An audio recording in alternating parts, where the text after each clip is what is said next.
Salut, chers fidèles abonnés de la chaîne. Cliquez pour gagner quelque chose, vous allez très bien. Les gars, aujourd'hui, il y a de bonnes nouvelles. Il y a de bonnes nouvelles, les gars. Des nouvelles moins tristes, mais il y a de bonnes nouvelles. Oui, de très bonnes nouvelles pour l'avancement de notre écosystème. Oui. Alors, si tu n'es pas encore un fidèle abonné de ces chaînes, prends l'agréable plaisir de t'asseoir, de t'abonner et surtout d'activer la clochette de notification pour ne rater aucune de nos prochaines vidéos que nous ferons comme celle-ci. Alors donc, les bonnes nouvelles, il y a tellement de bonnes nouvelles. Je ne sais même pas par où commencer. Bon, je vais commencer par ça d'abord rapidement. Les gars, ceux qui ne connaissent pas l'échangeur Get.io, l'échangeur Get.io, les gars, il faut connaître cet échangeur-là. Si vous voulez, c'est un échangeur de crypto-monnaies centralisé. Soyez conscient d'abord du risque que vous courez sur l'échangeur centralisé. Nous disons ça plusieurs fois ici. Mais cet échangeur-là nous offre plus de 1400 crypto-monnaies. La plupart des crypto-monnaies sont listées là-bas. Et c'est bon aussi de répartir ces comptes trading. Pour ceux qui font le trading des crypto-monnaies en étant conscient du risque sur l'échange centralisé, de répartir vos fonds. Et plusieurs fois, Get fait des airdrops, des airdrops. Vous pouvez participer aux airdrops de Get directement sur la plateforme. Vous pouvez participer aussi au lever des fonds des projets qui sont en train de naître, qui seront directement listés sur l'échangeur. Vous pouvez participer à plein de trucs. Même pour la Coupe du Monde, même, ils sont en train de faire d'énormes choses. Je crois bien qu'ils ont mis en place plus de 5 millions de dollars pour répartir dans cette Coupe du Monde que nous sommes en train de voir. Tu peux poster sur l'équipe qui va gagner les matchs. Tu peux poster. Il y a plusieurs choses, les gars. Donc, si tu n'as pas encore un compte Get.io, le lien se trouve en description de la vidéo. Tu appuies sur le lien, tu crées ton compte et tu commences par trader aussi sur cet échangeur. Comme je dis, ce n'est pas bon d'utiliser un seul et unique échangeur. Utilisez plusieurs échangeurs. Apprenez à diversifier vos fonds. C'est très important. Alors donc, il y a de bonnes nouvelles. Je vais commencer par où là? Je vais commencer d'abord par les nouvelles du Brésil. Ou bien si vous êtes d'accord, je vais commencer par les nouvelles du Brésil parce qu'il y a de très bonnes nouvelles. Alors, les nouvelles du Brésil nous disent quoi? Elles nous disent des choses très importantes, les gars. Ceux qui ne savent pas, ça nous dit des choses très importantes. Alors, au Brésil, on nous fait savoir récemment, on nous fait savoir maintenant que la banque, je dis bien, la banque centrale brésilienne, celle-ci, ici, c'est dans cette information plutôt, la banque centrale brésilienne va lancer le réel, c'est-à-dire le dollar brésilien numérique d'ici 2024. Oui, ils vont lancer cela. Ils vont lancer. Donc, ça veut dire directement que, déjà, il y a déjà une loi, un cadre ici dans le domaine de la crypto-monnaie. Tu paies tes impôts en crypto, tu déclares tes crypto-monnaies, tu es tranquille dans ton coin, patati, patata. Et c'est vraiment intéressant, les gars. Je pense que ça ne sert à rien de donner des coups de fouet durs aux crypto-monnaies. Essayons de collaborer. Je pense que si plusieurs pays, j'ai dit les nouvelles aujourd'hui là sont très bonnes. C'est pourquoi je n'ai même pas dit à l'introduction. Ceux qui vont rester vont voir toutes ces nouvelles là. Alors, et aussi, ici on dit Brésil a présente expérience comme tokenisation par la Banque centrale. Le Brésil va faire des événements grâce au ministère de l'économie pour commencer par éduquer le public en ce sens-là. Vous voyez déjà, au moment où ils sont en train de se préparer pour lancer le SCBDC, ceux qui ont fait le coup de cliquer pour gagner savent déjà ce que c'est parce qu'on a réservé une partie uniquement pour ça. Certes, ce n'est pas le cadre idéal, mais bon, c'est mieux que zéro.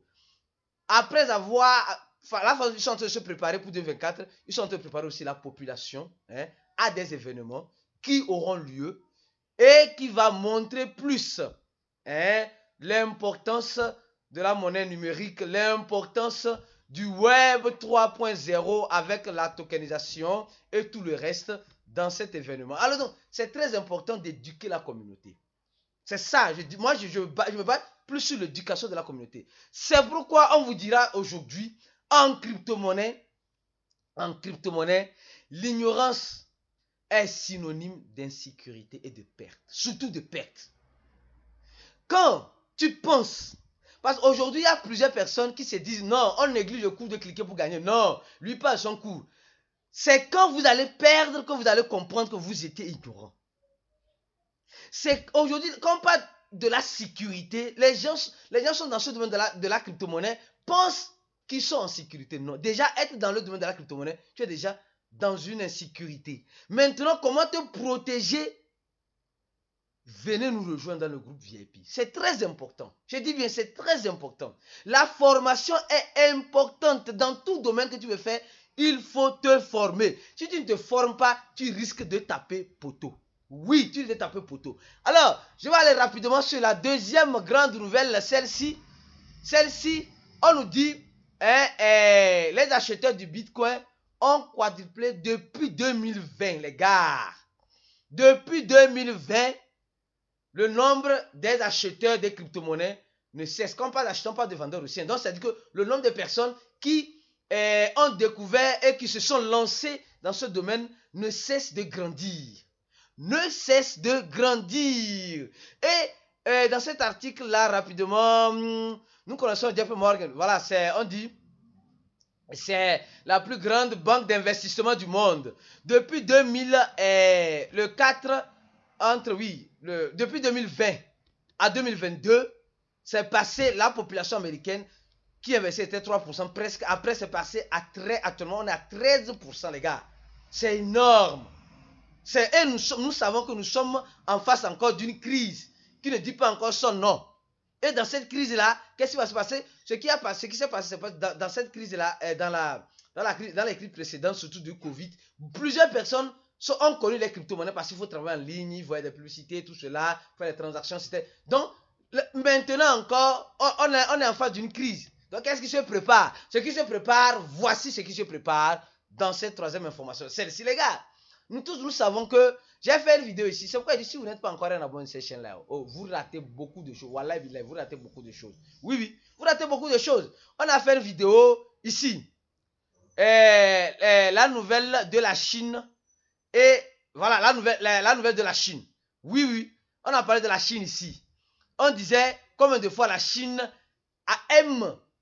adore les crypto-monnaies. Les gens ont pris ça comme de la rigolade.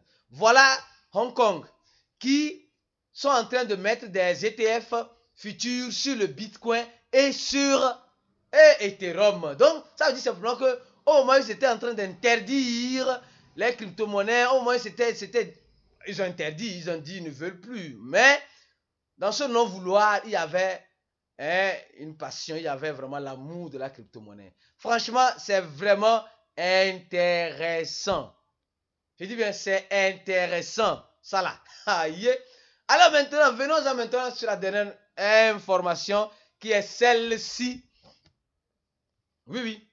On dit le juge refuse de donner la liberté provisoire à Sam, le garde de FTX. Qu'est-ce qui se passe? Je vais vous montrer une vidéo que vous allez voir. Regardez bien la vidéo là. Regardez très bien cette vidéo là. C'est important.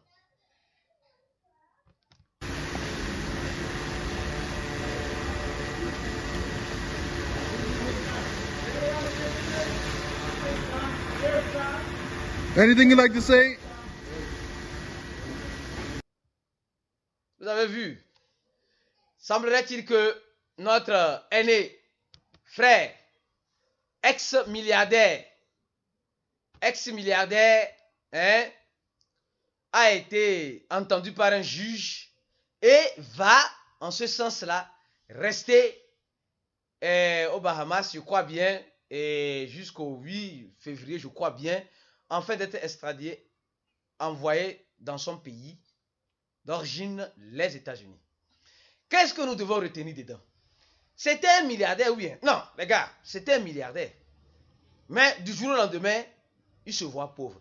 Donc, vous savez, ne dites jamais que vous êtes riche quand l'argent là ne vous appartient pas. Les gens qui disent que X, Y est milliardaire, attention, regardez si vraiment l'argent là c'est à lui. Parce qu'il y a certaines personnes qui gardent l'argent pour d'autres personnes. Attention.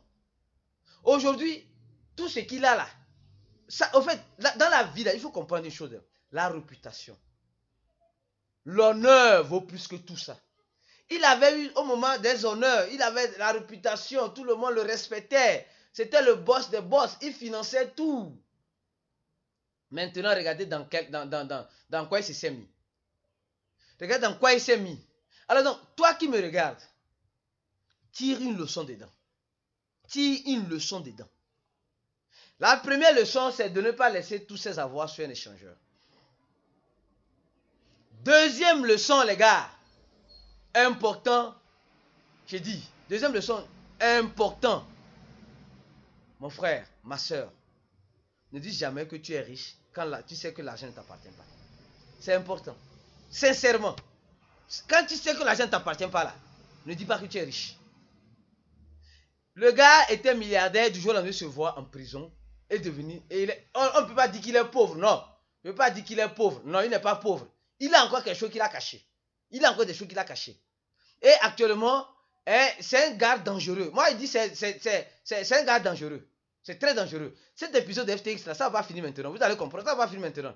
Donc, je suis sûr et certain que on va le renvoyer aux États-Unis. Certes, après là-bas, là, il va sortir en liberté conditionnelle. Vous allez voir.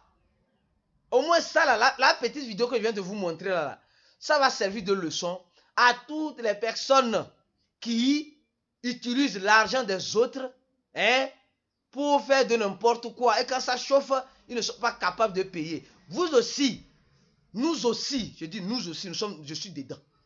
Nous devons être vigilants. Nous devons être vigilants, savoir où nous déposons notre argent, comment nous la déposons, quelle quantité nous déposons. C'est important, les gars. En tout cas, je suis sûr que toutes ces nouvelles-là, parce que qu'est-ce qui est important dedans? La vidéo là, est très importante. La vidéo de... quand en le montrant sorti du juge, on a dit qu'il a été menotté. On ne sait pas réellement s'il a été menotté. Sûrement, je crois bien que ce que j'ai vu dans cette vidéo, il a été menotté. C'est bon parce que ça va... Les autres qui sont dans le même cas que lui là vont commencer par avoir peur. Oui, oui, c'est comme ça. Ils vont commencer par avoir peur. Il faut que ça commence par être chaud, dur même, en ce sens-là. Et on va assainir, on va enlever les mauvaises herbes dans ce domaine de la crypto-monnaie pour continuer avec ceux qui veulent avancer dans ce domaine. C'est comme cela. C'est comme cela. Alors donc, mes frères et sœurs, cet épisode de FTX là, c'est vraiment triste. C'est vrai que c'est triste de voir quelqu'un qui était libre, qui avait de la forme, qui a maigri même, carrément. Franchement, c'est vraiment triste. Mais, c'est ça. On dit qui cherche, trouve. Qui trouve, accepte. C'est tout. Alors donc, donnez j'aime la vidéo, partagez là et restez connectés parce qu'on va venir tout à l'heure, dans les heures qui vont suivre, avec une deuxième vidéo. Parlant de ce que tu aimes toujours. Tu vas comprendre tout à l'heure. À la prochaine vidéo. Ciao.